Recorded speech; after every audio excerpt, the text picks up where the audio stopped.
Great, good afternoon. Thank you all so much for joining us for the job search help session of Monday, May 1st, 2023, via the Tewksbury Library. Today's topic, boosting your well-being through work-life synergy. When was the last time you felt accomplished in your career, caught up on your to-do list, spent quality time with your family, and took care of your own personal needs? In this time of information and busyness overload, too many deadlines can make you feel unable to get everything done, leading to stress, overwhelm, and sometimes even burnout. So in this presentation, you'll learn tips and techniques to create a more balanced work-life synergy and feel more competent in juggling it all while boosting your own well-being. And today's presentation is led by Shelley Hastings, the founder, career well-being and transformational travel coach of Synergy Empowerment Coaching LLC. On the heels of pivoting of her business to help hospitality industry at the onset of the pandemic, Shelley received the unexpected news of being diagnosed with a rare autoimmune disorder. In searching for answers as to what may have caused her autoimmune system to turn on itself, Shelley was shocked to find a recurring theme throughout her research, revealing the long-term effects of chronic stress as a possible cause. Armed with this information, she made a decision to use her story and her journey to prioritize and restore health as the catalyst to reimagine her company with a new purpose. Shelley's mission to empower entrepreneurs and professionals who are feeling stressed, overwhelmed, and suffering from burnout to discover their optimal personal ratio of work-life synergy and infuse their lives with the transformative power of travel to boost their well-being. And Shelley completed her M.B.A. degree and earned additional credentials as a certified coach, executive, business, and marketing coach as well. She coaches everything. As she's also a certified event planner. All right, so let me take a peek here. All 50 of us or so, let's give a big virtual round of applause to Shelley for joining us this afternoon. And Shelley, you can take it away. Thanks so much. Thank you very much, Robert. Hello, everyone, and welcome to this presentation. And I hope that you will be able to find some really good takeaways to be able to help you create better work-life synergy for yourself. So the topic that I'm covering today is a living to work or working to live. Boost your well-being through work-life synergy.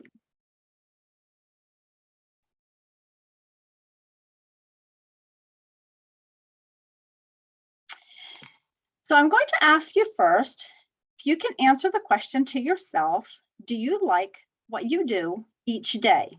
And as I go through the presentation, I want you to keep that in mind to see if you feel that way. And I'd like you to actually jot your answer down. If you have a piece of paper and a pen or put a note in your phone, I would like for you to actually jot down your immediate impulsive answer to that question. So do you like what you do each day?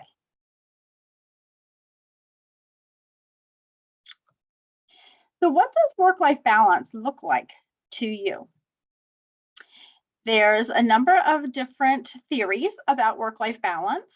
And with work-life balance, many times people end up not being able to balance everything, and they feel like they always have something that gets left not being finished. So they either feel like they have gotten too much work and they don't have a home life, or they feel like they always are having interruptions and different things with home, and they can't give their proper time to their workplace and to the position that they have.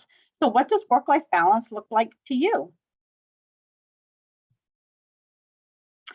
And within that, what are you really trying to balance? So we look at balance many times as family and career, but also within that, you have the opportunity to think about what your future will hold in terms of what you're trying to balance. So are you trying to also balance going to school, going back to school, professional development? Do you have to travel for work?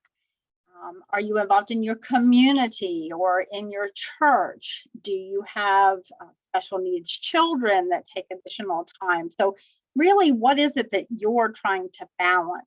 And just taking a step away and actually thinking about that and looking to see what it is that you're trying to balance is always a really good idea. So many times what happens is we get into the flow of everything and we just are putting out fires all the time.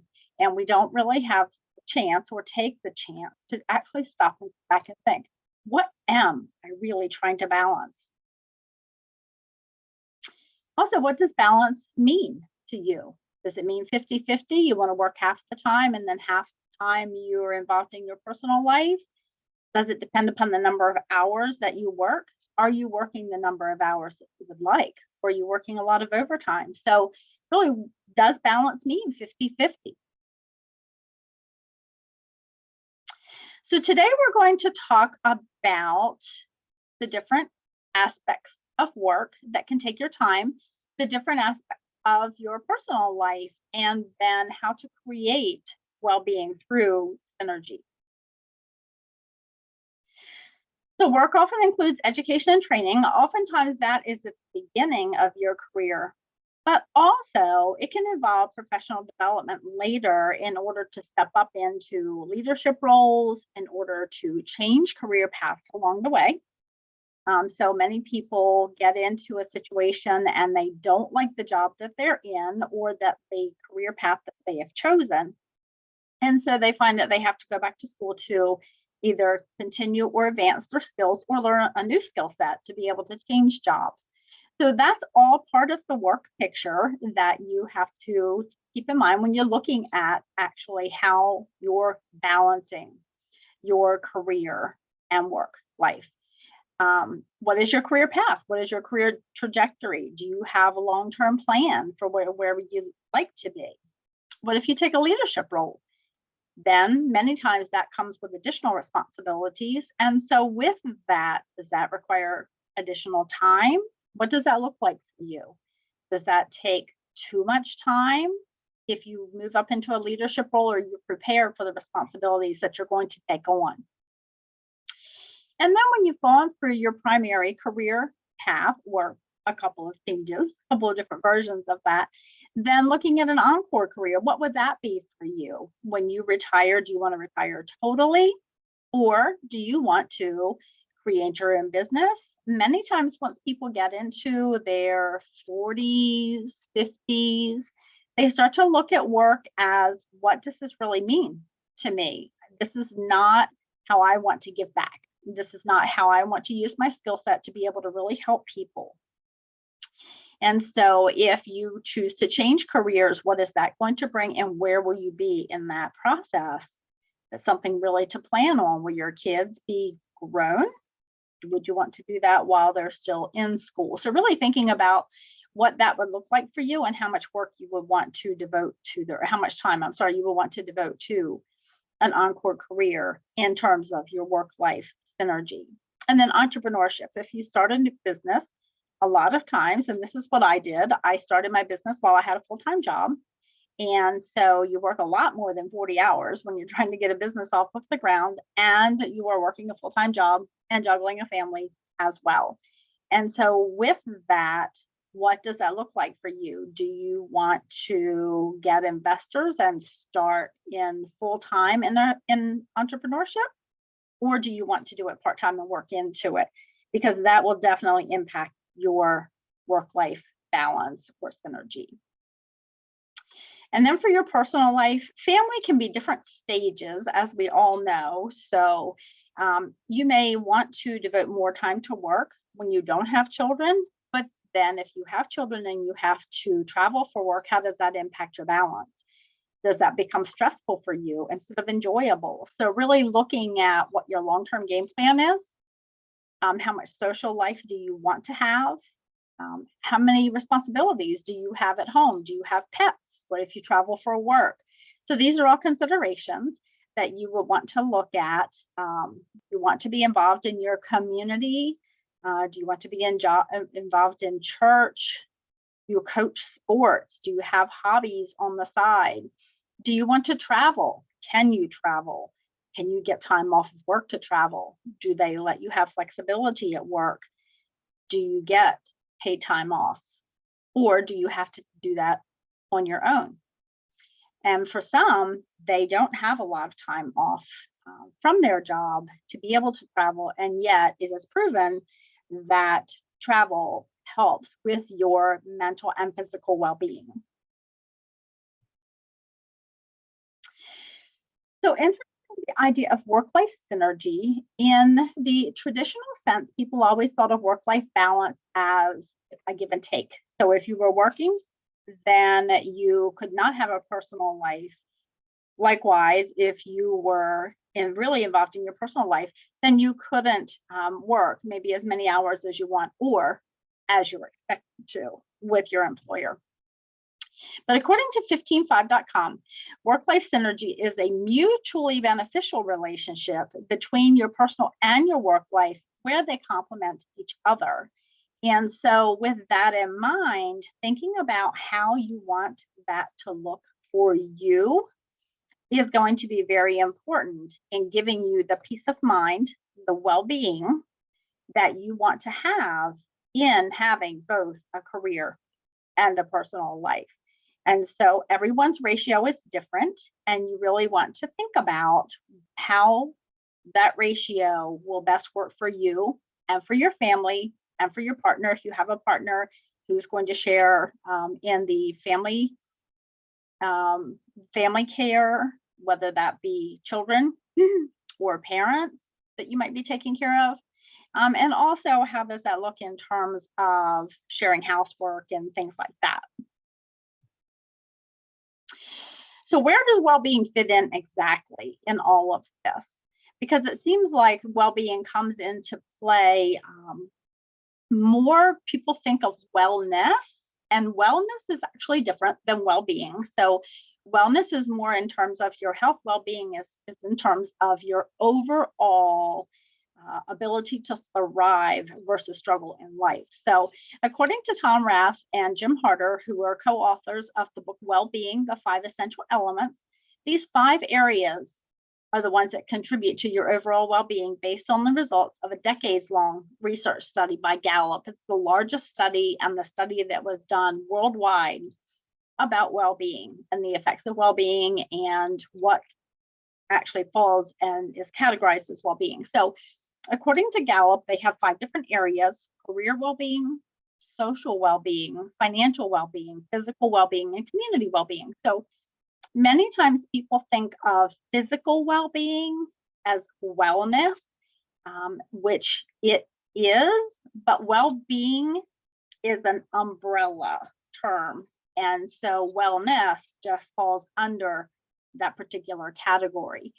So of all of these 5 areas that encompass your overall well-being and ability to thrive, according to Gallup, career well-being is the foundation for all of the rest of these different areas.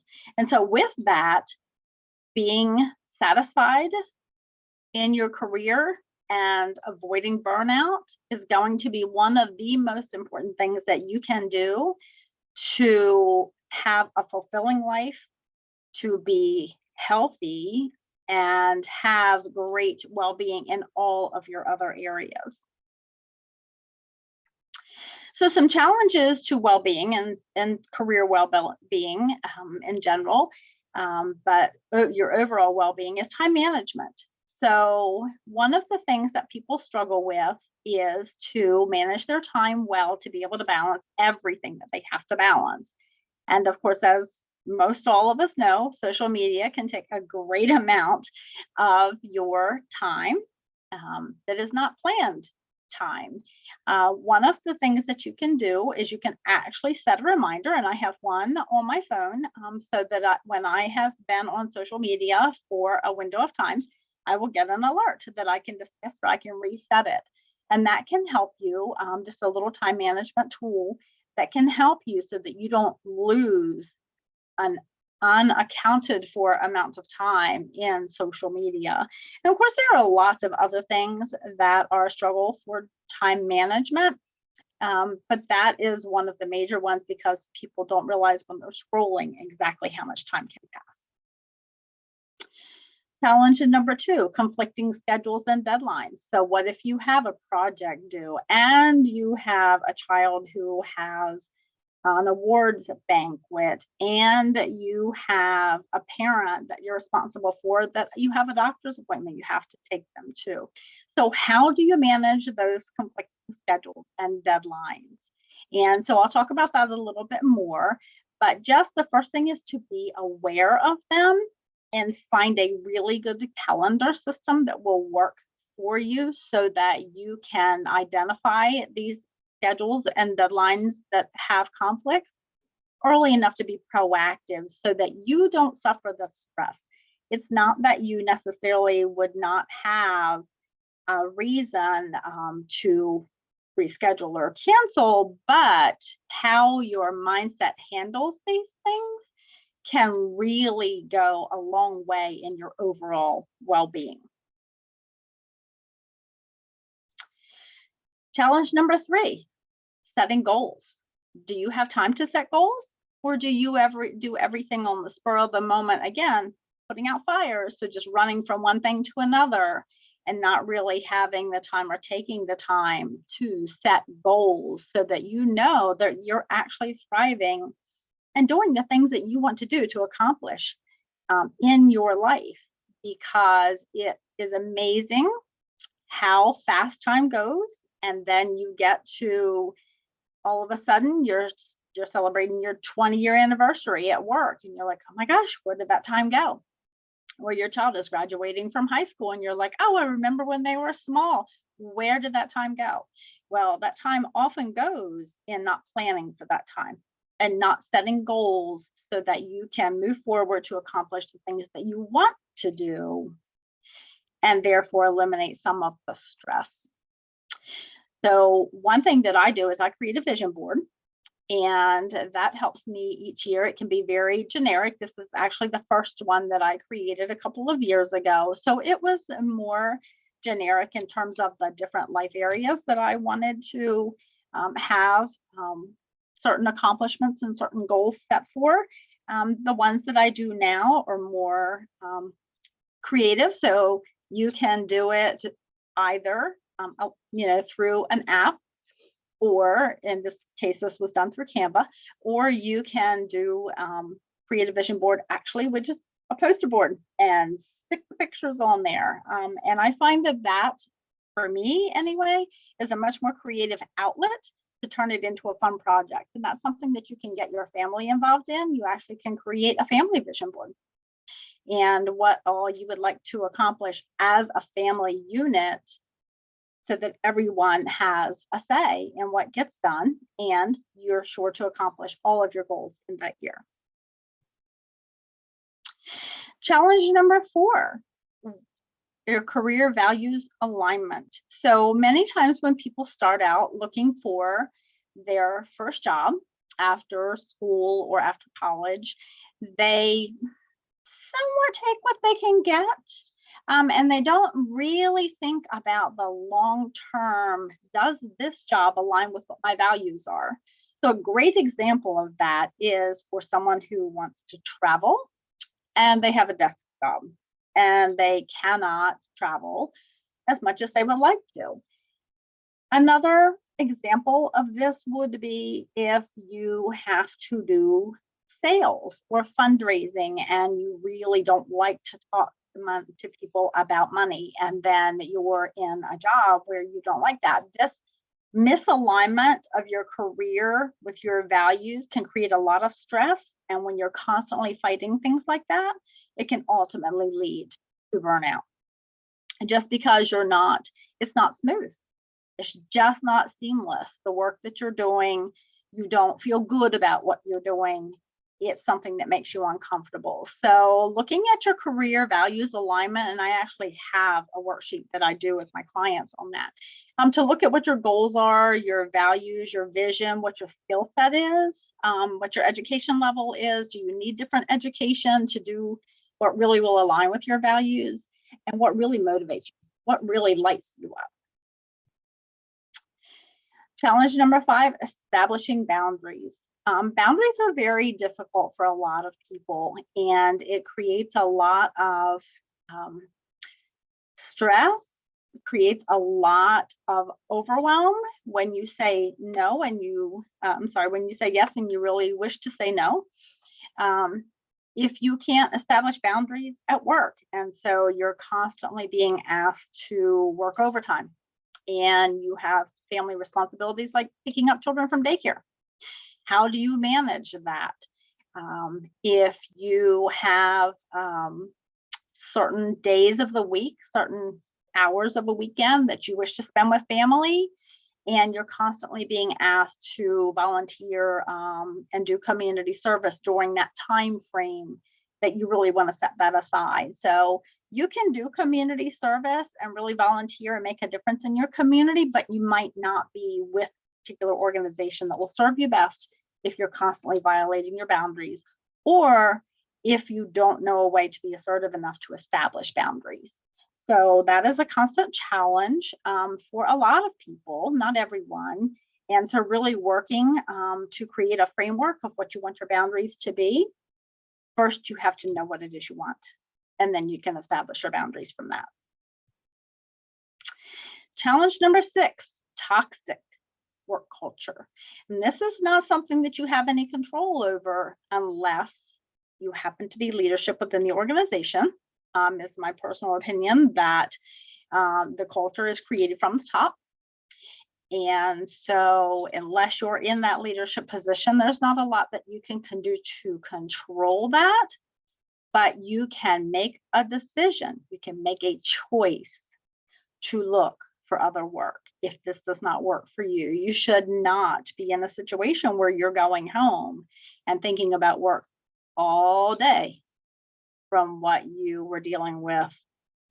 For all night from what you were dealing with all day, because that gives you no chance to restore yourself, to recover, to be able to relax and enjoy before you go back in the next day. So if you find yourself in a toxic work culture and there are things that you cannot control in this, then looking to see what you might want to do, what decisions you want to make to change your culture, and that usually means leaving, is something that you should consider, because at the end of the day, that can be something that can cause major burnout, which ultimately can lead to health issues.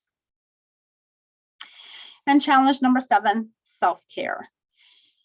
So many people oftentimes struggle with trying to put themselves in the picture. They're taking care of others, they're taking care of a partner, they're taking care of work, they're taking care of pets, they're taking care of children, all of the obligations that come with each of those areas. And so it's very common to say, I'll take care of myself later. And I can honestly say, as a widow and a full-time worker, that is what I did. And it's like my philosophy was, there's plenty of time to sleep when you die. And so you can ultimately set yourself up for additional health challenges that you do not need to necessarily do if you set the boundaries and you take care of your self-care throughout the years, because it's important to be proactive. Trust me, it's a lot harder to catch up at the end and go back and start doing it if you haven't been. So how do you make it all work and still find the time to take care of you? So start with your why. And I know that's very common. Simon Sinek wrote the book, Start with Why, and everybody uses that, but it's valuable to actually do that. Start with your why. What is it that you really want? And then once you do that, once you determine what it is that you really want, you can begin to be proactive. And being proactive is one of the greatest ways to counter stress and burnout, because you are pursuing what it is that you want. So once you determine what it is you want, then goal setting. And actually, you should make it specific, measurable, achievable, realistic, and timely. And so that, just to summarize what that means, I can go in more detail later if you're interested, but basically it is to set a goal attach something to it that will allow you to measure your results. Be sure that it is something you can actually achieve. And so therefore it needs to be realistic and timely. So put a deadline on it. And that way you're sure that you're constantly working toward your goals, because at the end of the day, this is the only life you have, as far as we know. And so you need to be sure that you accomplish at the end of the day what it is that you would like to do. So some strategies to help create balance and achieve your goals is prioritize. It is very difficult to do everything. There are so many choices in this day and time, so many opportunities, so many different things that we want to do. Prioritize what it is that's the most important to you and most important to your family if you have one, specifically like if your children, because you're responsible for them. So just prioritize. It doesn't mean that you have to do everything. You can try something and then switch into something else, or you can set it up where everyone takes a turn choosing. There are a number of ways, but just prioritize what it is that you want to do. And then create structure. So it doesn't have to be a rigid timeline, but if you have some structure in place, it will be a whole lot easier for you to be able to achieve your goals and create balance. So one of the things that I do is I have a top 3 every day, and they can be tiny things or they can be a step towards a huge thing. But I have the 3 top things that I want to accomplish every single day, and I have it right on my Google Calendar, and I list them out, and I have them done at least by the night before, if not more long term, so that every day I have a plan. And that way, as things come up, as fires come up that have to be put out, I always have that to go back to. And I can always look at that and be chipping away and know that at the end of that day, I'm going to have at least 3 things done that I wanted to get taken care of. Release perfectionism. I used to have a sign on my desk at my job, and basically the gist of it was that sometimes good enough is good enough. It doesn't always have to be perfect. Sometimes it's more important than you just get it done and move on.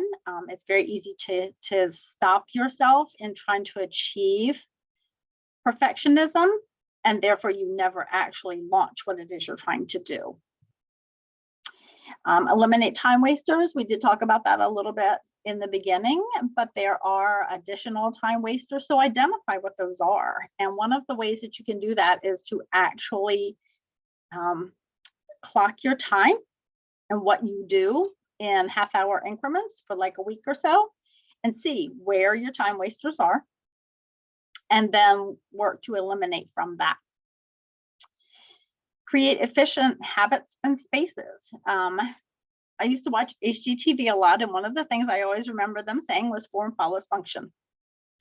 And so with that, if you set up something where you do not have obstacles that have been created, either physical, something that you have to walk around, or emotional, additional steps that you have to go through, then you can be a lot more productive with your time and get a lot more done. So create efficient habits and spaces. Maximize your internal time clock. Not everybody's a 9 to 5. Some are morning people, some are night people. That is the beauty of flexible work time, we have found out in the last couple of years since the pandemic, in terms of people being able to work at home. But maximize your internal time clock. So if you work better in the evening and you're most productive then set some of the important things up that you want to get done for that time frame. Don't fight what comes naturally to you, because at the end of the day, you'll end up being more efficient and more effective and more productive if you actually work with your clock. And then practice mindfulness. So being in the moment, being very present in what you're working on. You can oftentimes get more enjoyment out of what you're doing, but also you're not so distracted, and those distractions don't waste time for you. And then unplug. Use the opportunity to either create a reminder like I was talking about earlier with the phone, or you can shut down notifications on your computer, but just unplug and walk away and actually be in your life, in your space for a little bit of time, and see how much more productive you might be able to be if you're not dealing with the distractions.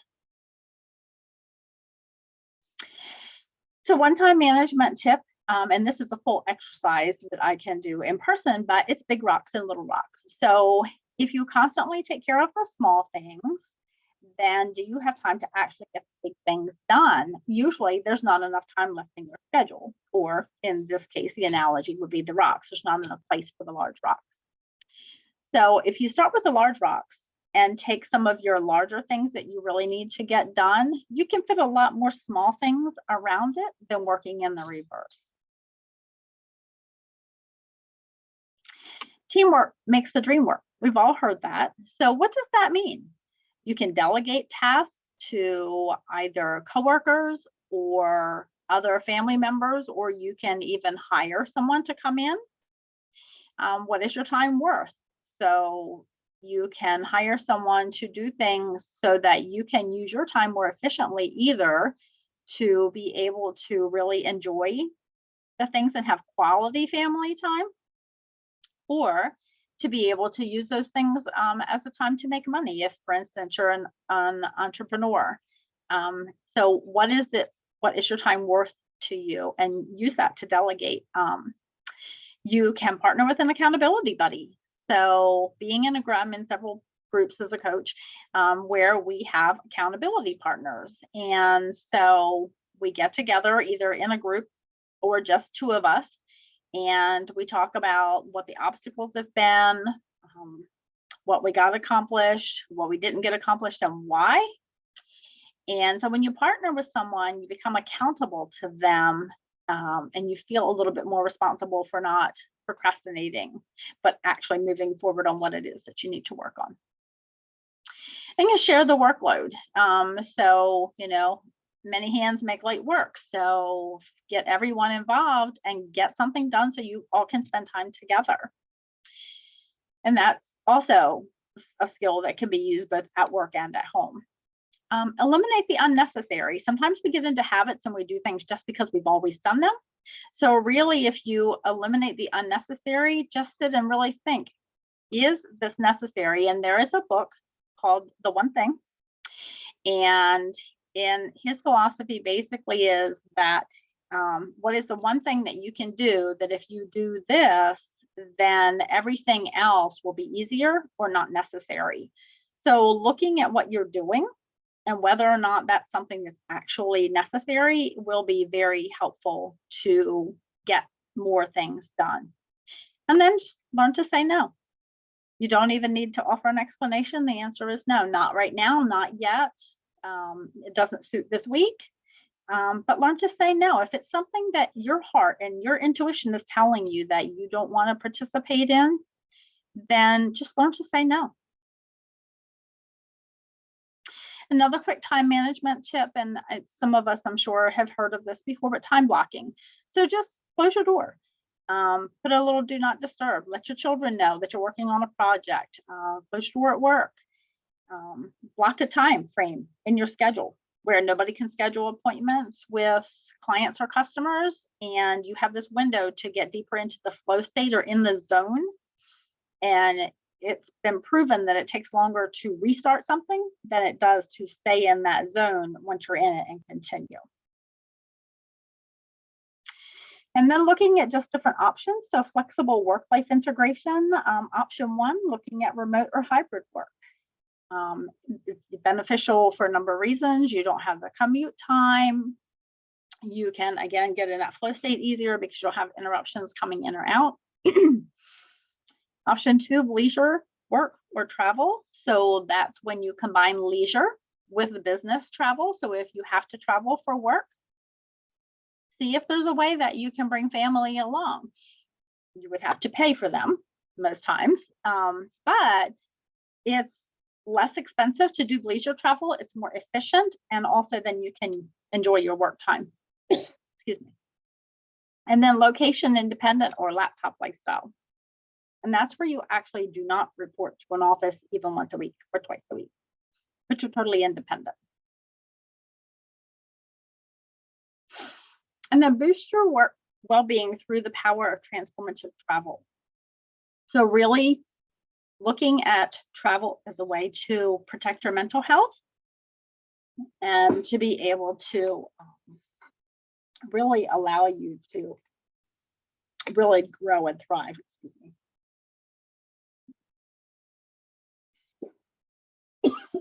Sorry, spring allergies.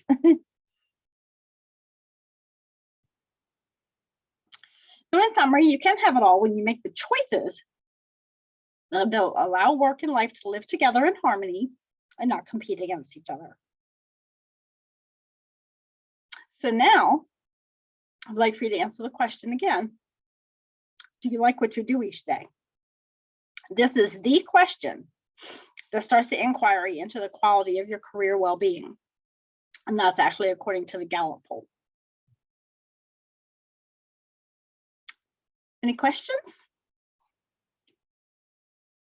And thank you so much for coming today. So folks, let's give Shelley a big virtual round of applause for a wonderful presentation. And at this time, I'm going to stop recording.